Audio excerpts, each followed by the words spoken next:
Hello tout le monde, on se retrouve aujourd'hui pour le Vlogtober numéro 16.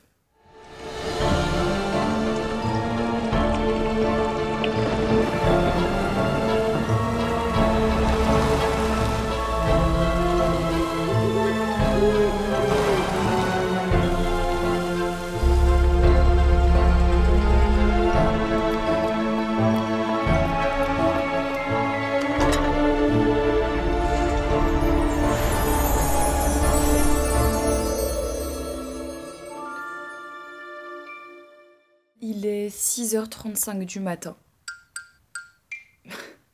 Voilà. Je suis pas dans un super état en termes de fatigue. J'ai pas beaucoup dormi, mais j'ai dormi, c'est déjà ça on va dire. Je vais partir à la gare. J'ai toujours une angoisse le matin, c'est pour ça qu'en fait je me lève tôt quand mon train et tout, parce que j'ai vraiment genre juste peur d'être en retard et de rater mon train, c'est un truc que je supporte pas. On va foncer à la gare ce matin, quitte à être un petit peu en avance pour prendre un petit café et prendre mon train. J'ai pas mal de taf dans le train parce que hier j'ai rien pu faire vu que la journée était tellement dense que j'ai pas vraiment eu le temps pour me poser et faire des trucs que je devais gérer. Donc là du coup on va faire ça ce matin dans le train. J'ai pris ma Kindle avec moi cette semaine. Oula mais qu'est-ce qu'elle me fait? Et j'ai pas eu le temps de la lire. Vraiment là ces derniers jours j'étais tellement fatiguée le soir que je me suis endormie direct. Je suis même pas allée sur mon téléphone ou quoi que ce soit. Genre vraiment la meuf au bout de sa life. Heureusement que les casquettes existent, je vous le dis. Quand rien ne va, la casquette existe. En vrai il est rentré hier soir du Brésil. Non. Ouais, hier après-midi. Il est rentré hier après-midi du Brésil. Et là, on va enfin se voir. Je suis choquée, vraiment. Ça faisait un petit temps quand même qu'on s'était pas vu. C'est dingue, c'est triste. Ça va être bien. On a prévu de faire une journée où on va rien faire. Mais je sais très bien que ça ne va pas arriver. Déjà, là, je vais à Bruxelles, bosser dans le train. Et surtout, à 10h, j'ai un rendez-vous. Rien à voir. J'aurais pu le décaler. Et en fait, j'ai oublié de le décaler. Le temps que je me dise qu'il fallait que je le décale, il était trop tard. Et du coup, voilà. C'est comme ça. Donc, du coup, on y va. Allez, let's go. Je vous emmène avec moi pour ce énième train, cet énième trajet en train de ces Vlogtober.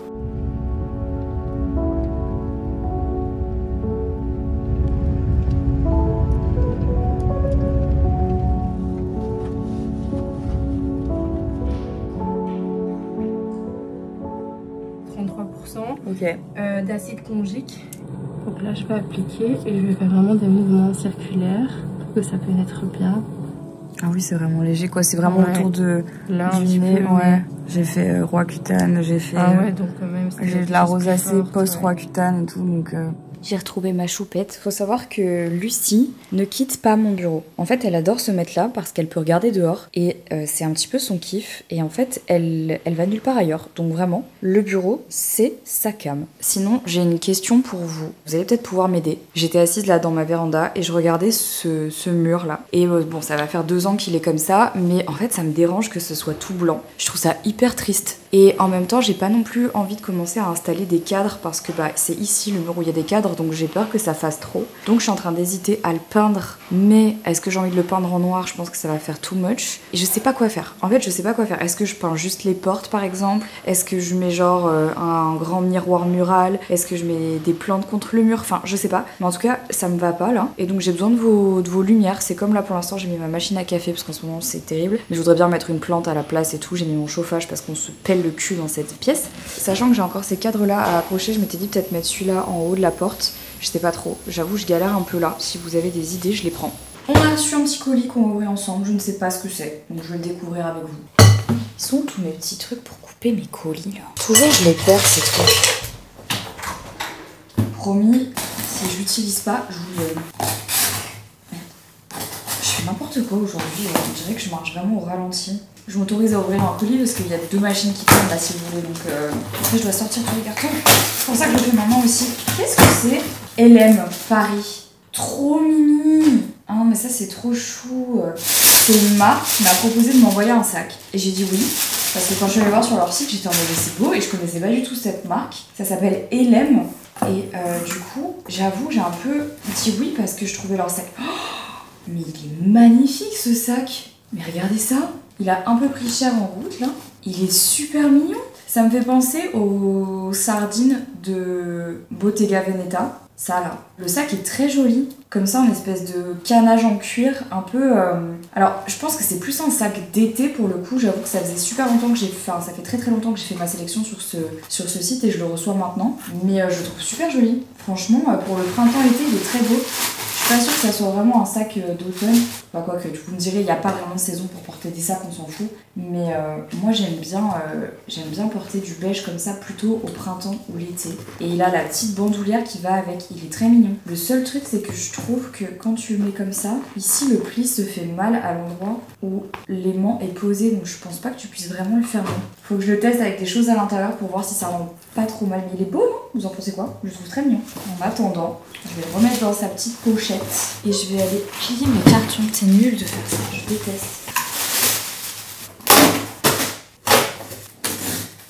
Je vous le dis, je passe vraiment pas une très bonne journée. J'ai super mal à la côte et j'ai vraiment passé toute la journée depuis que je suis arrivée à faire des previews pour du contenu sponsorisé, poster du contenu sponsorisé. Et là, j'ai pas encore terminé, faut que je termine. À faire du rangement et vraiment des trucs not fun. Vraiment les trucs où tu te dis fais chier. En fait c'est une journée qui est pas reposante. J'ai pas fini et en plus de ça je suis un peu inactive et ça j'aime pas. Donc je pense qu'en fait les 2 derniers trucs qui me restent à faire là, je vais aller me mettre sur mon tapis. Je vais pas du tout marcher vite, je vais y aller comme ça. Mais juste faire des pas parce qu'en fait le fait de rester inactive ça me fait péter les plombs là. Je vais mettre ça dehors et puis je vais aller faire mes pas et mon tapis. Mega cool. Als je wil weten hoe het was, kan je mijn set herbekijken via het YouTube-kanaal van Tomorrowland. Vanavond hoor je hier sowieso nog een paar van die tracks terug. Hallo iedereen, ik ben Henri PFR. Vorige week stond ik op nog Tomorrowland in Brazilië en dat was mega cool. Vanavond hoor je hier sowieso nog een paar van die tracks terug. En we starten nu met een van mijn favoriete bands, The Temper Trap. Dit is Love Lost in mijn eigen. C'est vraiment compliqué cette langue. Je hoorde Think About Us van Sodi Fodera. Sodi Fodera is een Britse DJ en producer die heel graag samenwerkt met anderen.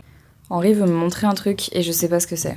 C'est un gars qui m'a envoyé, je peux te le montrer parce qu'il m'a confirmé que les gens étaient d'accord de... Genre je vais faire un post de ça parce que c'est trop cool, c'est trop beau. C'est pendant mon set à Tomorrowland au Brésil.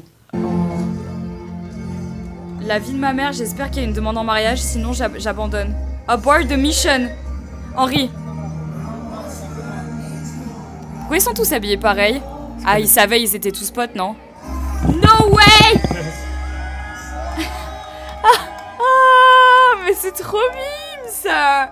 Oh non. Et tu l'as vu pendant le set ou pas? Non, j'ai pas vu, ils m'ont envoyé ça par la suite. Oh non. Ah ouais, t'es derrière et tout. Oh non. Pendant mon remix de Benson Boone. Oh, c'est trop mimi. T'avais déjà eu ça dans tes shows ou pas? Ouais, quelques fois, mais là c'est, enfin, je sais pas, genre émotion. Oh. Oh, la demande en mariage de fou. Oh, c'est trop mignon. Cool. Attends, mais qui t'a envoyé ça du coup? C'était ses potes, non? Ouais, c'est un des gars qui était là, un de ses potes qui était là. Trop ouais, mimes. Du coup, je vais en faire un petit TikTok, c'est mignon. Il t'a dit oui? Ils t'ont dit oui? Ouais, j'ai demandé parce que j'ai dit est-ce que vous voulez, c'est ce que vous acceptez que je partage? Vous voulez que ça reste ouais, votre moment privé? Genre. Et il a fait non, les deux. Il m'a envoyé un screenshot de la mariée et du marié qui ont tous les deux dit que c'était ok. Oh, trop mimes. Trop cute. Hein. J'adore. Par contre, du coup, j'ai besoin de toi là. Faut que tu m'aides. Tu mettrais quoi comme texte sur TikTok? Je fais de la consultance pour Henri. Je mettrais genre. Déjà, est-ce que je le commencerai peut-être un peu plus tard? Mais le truc, c'est que, en fait, là où on comprend pas, c'est que du coup, on pense que là, c'est un TikTok de ces 2 personnes-là. Sauf que c'est ton TikTok à toi. Donc, moi, si j'étais toi, j'y trouverais un moment, tu vois, genre où il faudrait que tu prennes un moment de ton live. Je sais pas, il faudrait que tu prennes un moment de ton live où tu fais le remix de Benson Boone. Tu le mets au début, qu'on capte que c'est ton truc. Et t'écris genre when you have your first proposal, tu vois, ou un truc comme ça. Et pour moi, tu peux pas la poster comme ça parce que là, on dirait que c'est leur contenu à eux. Je serais plus parce que d'avis. j'ai pas envie de me mettre trop en avant, c'est leur moment, tu vois. Mais juste pour mettre genre That happened during my set at Tomorrowland Brésil et at least that's what music is all about, tu vois. Alors tu pourrais faire un green screen et tu sais mettre ta tête en dessous en bas. Genre en mode tu réactes, tu fais un premier plan en mode something happened during my set at Tomorrowland Brazil. Donc là tu te filmes en face, tu vois, tu te filmes en face. Comment ça marche? Ok, je vais te montrer, je vous abandonne. Bon, je dois prendre mes mesures. Regardez, j'ai une petite feuille avec comment prendre ces mesures derrière. Je prends pas mes mesures, vraiment je les ai jamais pris. Ou alors je les ai pris il y a très longtemps. Parce qu'en fait, je dois les donner pour faire un costume sur mesure. Je vous en dis pas plus, mais on m'a proposé cette opportunité. J'ai dit oui parce que je trouve ça trop bien. Mais par contre, ça implique que je dois prendre mes mesures. Donc écoutez, je pense qu'on va se taper des barres parce que je sais pas comment on fait. Bon, après c'est facilement expliqué derrière, donc on va voir déjà le tour de tête. Mais déjà qui... Attends. Ça c'est un tour de tête ça, ok? Ça s'arrête là. 56. Est-ce que c'est une grosse tête 56, vous pensez? 56 cm. Tour de cou. Non mais attendez. D'accord. Littéralement? C'est littéral? Ah mais c'est sans les cheveux par contre. Je me dis, au moins j'aurai mes mensurations. Et en même temps, c'est quand même un peu naze parce que ça change quand même assez souvent. Donc je vois pas trop le truc. Tour de cou, ça fait 33 cm. Non mais les gars, j'ai l'impression que je suis en train de m'analyser. Alors la longueur d'épaule, je pense que je vais pas réussir à le faire toute seule. Ah si, longueur d'épaule. Ah c'est marrant ça. C'est de là, à la base du cou. Ouais. Pas mal cette histoire. 12 cm.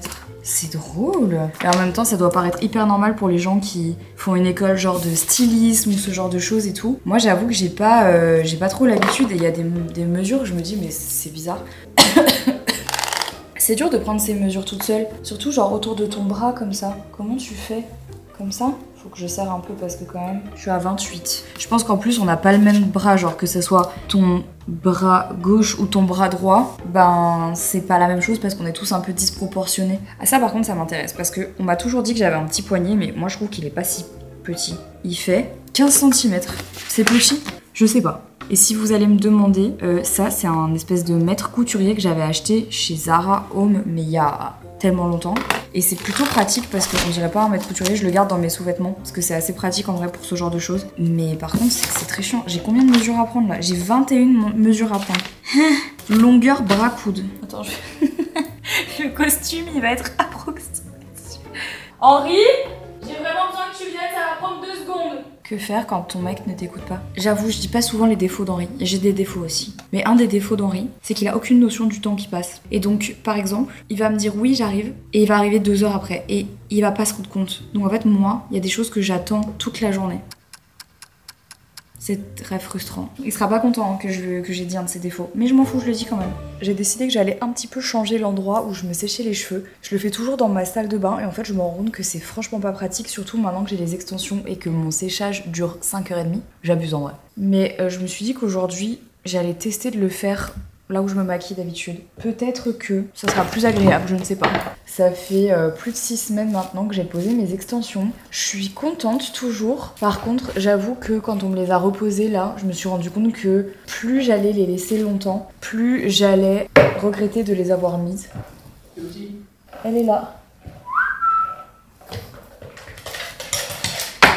Parce qu'en fait, le problème, c'est que tu t'habitues de fou à avoir de la masse et à avoir de la longueur. Donc j'ai vraiment mis mes extensions parce que je savais que je voulais plus de masse et plus de volume, plus de longueur, etc. Mais je sais aussi que c'est vraiment quelque chose que je pourrais jamais avoir de manière naturelle.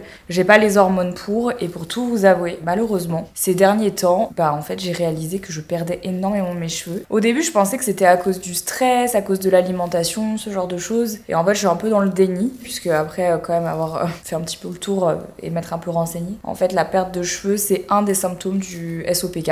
Et donc, c'est un peu chiant parce que je peux rien y faire. Vu que j'ai pas décidé de traiter mon SOPK avec des hormones, quoi. En fait, je suis un peu foutue dans le sens où je vais jamais avoir genre un truc en mode alopécie et tout, mais par contre je perds beaucoup mes cheveux, ce qui veut dire aussi que j'en ai moins et je perds de la masse, je perds du volume, et ça c'est à cause de mes hormones. Ça me rend triste parce que c'est quelque chose qui va pas forcément en s'améliorant, je trouve. Au contraire, c'est vraiment quelque chose qui s'aggrave, et malgré tout ce que je fais, et en plus de ça je me dis, je suis quand même une personne qui prend soin d'elle, je prends des compléments alimentaires, je fais hyper attention à ce que je mange, je prends vraiment soin de mes cheveux, je leur fais des soins, tout ce qu'il faut, je prends aussi des compléments alimentaires pour les cheveux, je veux dire, j'ai vraiment on va dire toutes les best practices, sauf celles que je suis en train de faire évidemment, parce qu'avec mes extensions honnêtement je suis obligée de les brosser un petit peu mouillées parce que sinon je peux pas les sécher correctement. Mais globalement j'ai vraiment toutes les best practices qui existent, je les ai, je fais vraiment attention à mes cheveux, pas les cheveux détachés depuis que j'ai mes extensions, je mets des bonnets en satin, bref, je fais tout ce qu'il faut. Mais c'est bien la preuve qu'à un moment donné, et ça vaut pour tout, donc là je parle évidemment de mon SOPK, mais on pourrait parler de bien d'autres choses, et je trouve que c'est important d'en parler vite fait là quand même. Souvent sur les réseaux on va dire qu'on a obtenu tel ou tel résultat parce qu'on a utilisé tel ou tel produit. La vérité, et ça c'est un truc qu'on omet souvent de dire parce qu'on préfère dire que c'est grâce à des produits ou grâce à des techniques, des méthodes innovantes pour toujours vous faire dépenser plus d'argent, etc., etc. Je vais utiliser le soin réparateur GHD Lation Melonga. La vérité les gars, c'est que y a une part de génétique que tu ne peux pas contrôler. Il y a des meufs, elles ont des cheveux de dingue. Quand on voit des transformations de fou en mode je suis passée de ça à ça, en fait c'est juste des meufs qui faisaient pas les best practices et qui ont commencé à les faire et elles ont des cheveux de fou parce qu'elles ont une génétique de dingue. Et après t'as des meufs comme moi qui ont une génétique de dingue sur certains trucs et pas sur d'autres. Et ça vaut pour tout, pour la peau, pour les cheveux, pour la texture des cheveux, pour la texture de la peau, pour le corps, pour les endroits où on prend du gras, les endroits où on n'en prend pas. En fait il y a des choses qui sont inhérentes à notre génétique, à notre ADN, et ça on oublie vraiment très souvent de le dire, hein. Regardez comme j'ai repris de la densité au niveau de mes cheveux. Ouais, enfin, tu reprends des photos, la meuf, elle a toujours eu une génétique de dingue et tu peux rien y faire. J'ai une copine, Manon, que vous avez déjà vue. Je pense que c'est ma pote qui me fout le plus le seum avec ses cheveux. La meuf, elle coupe ses cheveux après moi. Genre, elle se fait un carré court et tout, elle les coupe. Moi, j'ai même pas pris 2 cm, que elle en a déjà pris 6. Elle m'a rattrapée alors qu'elle avait les cheveux là, et maintenant elle les a là. Et moi, mais les miens, ils sont pas comme ça. Elle a une densité de dingue, elle a beau couper, ses cheveux poussent comme du chien dent, ils poussent en bonne santé, ils poussent longs, ils tiennent, ils sont denses et tout. Moi, je fais tout ce qu'il faut, mes cheveux font pas ça. Et c'est la génétique. Et ça, en fait, moi, dans les moments comme ça où je suis un peu au bout de ma life et je me dis putain de merde, je pense toujours à cette génétique. Je me dis toujours, il y a des trucs qu'on peut pas contrôler. Malheureusement, c'est pas possible, on peut pas les contrôler. Donc faut faire avec. Et les cheveux, moi j'ai décidé de faire avec parce que je me suis rendu compte que ça me rendrait vraiment trop malheureuse. Ces histoires de syndrome des ovaires polykystiques là. Bon, vous voyez, ça c'est un des exemples de ce que je perds, et encore là, ça c'est pas grand chose par rapport à ce que je perds d'habitude. J'ai déjà perdu la moitié sous la douche. C'est la vie, que voulez-vous que je vous dise? Mais rassurez-vous, arrêtez de vous mettre des standards de beauté que vous voyez et qui, au-delà en fait d'un produit utilisé ou d'une technique utilisée, dépend aussi d'une génétique. Bon, sinon j'utilise mon GHD, ça c'est la couleur de Noël, vous avez vu comme elle est belle. Je suis trop contente qu'ils aient sorti cette couleur là, je trouve dingue. On va se faire un petit brush lisse, on va surtout sécher les cheveux parce que là il est tard. J'ai faim et j'ai qu'une seule envie, c'est de me poser dans le lit avec ma Kindle et de dormir. Je vous avoue que là, en fait depuis que je me suis réveillée ce matin à 6h, j'ai pas arrêté de la journée vraiment. Donc on va sécher ses cheveux.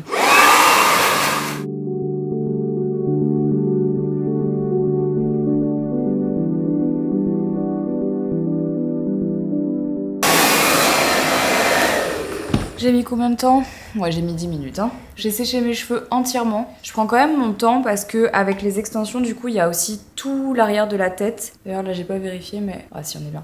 Il y a tout l'arrière de la tête où il y a les extensions. Là, par exemple, je pensais qu'on était bien et on n'est pas bien. On va le refaire un petit coup. Qu'il faut sécher parce qu'en fait, sinon, déjà, ça les abîme. Et en plus de ça, j'ai entendu que ça pouvait moisir, ça me fait stresser.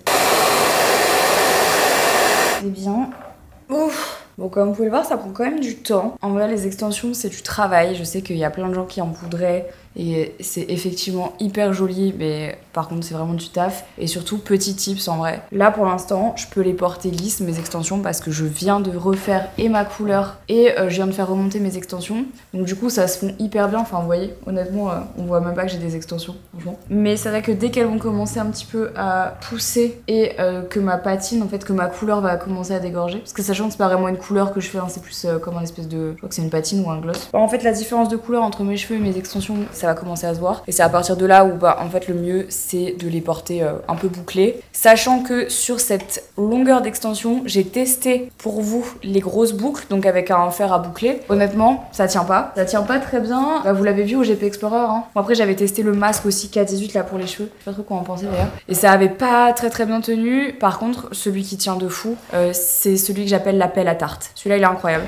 Il tient très bien. Une bonne chose de faite. Après le peeling que j'ai fait aujourd'hui, je suis censée mettre genre une crème très hydratante. Et en fait, je voulais tester celle-là aussi. Je l'ai pas utilisée depuis 1000 ans. J'ai envie de la tester. Je sais pas si ce que ça vaut. Je sais que c'est genre une crème que les maquilleuses, elles aiment bien mettre. La Embryolisse, mais je me dis, elle est multifonction. Est-ce que j'ai envie de mettre ça, là? Je vais terminer une crème que j'ai commencé. Vous savez, en fait, j'ai vraiment à cœur de terminer les produits que j'utilise. Même si je les aime pas de fou, parce que j'ai pas envie de les jeter à moitié utilisés ou pas utilisés. Ça me tient à cœur. Et en plus, ça me permet de tester des produits. Donc là, j'ai testé ces derniers temps celle-ci de chez Drunk Elephant. C'est la Lala Retro Whipped Cream. Elle est ok, mais je la trouve grasse. Donc c'est parfait pour maintenant parce que j'ai fait du peeling. Mais en vrai, par exemple, je suis capable de l'utiliser que le soir parce que la journée, je la trouve trop grasse. Mais je continue de l'utiliser parce qu'il faut que je la finisse. Est-ce que c'est un truc d'influenceur déconnecté ou est-ce que c'est un truc plutôt générationnel? Parce que j'ai l'impression qu'en fait, il y a plein de gens que je connais qui sont pas nécessairement influenceurs et qui sont un peu dans ce cas-là, qui en fait commencent des produits et ne les terminent pas. En fait, comme s'il y avait ce besoin de toujours essayer autre chose, de pas être satisfait de son produit, de toujours vouloir aller plus loin, tester plus de trucs. trucs. Et en fait, j'ai remarqué qu'il y avait de plus en plus de gens qui terminaient pas leurs produits. Et moi, je me dis, mais attendez les gars, c'est un gâchis monstrueux. Évidemment, de base pour le portefeuille, enfin, on va pas se mentir. Et surtout, en fait, pour la planète. Genre, à un moment donné, tu produis, il faut que tu consommes. Enfin, genre, ça me fait péter un câble, ça. Je sais que dans la sphère de l'influence, il y a énormément d'influenceurs qui terminent pas leurs produits. Il y en a, ils les testent 3 fois, ils les finissent pas.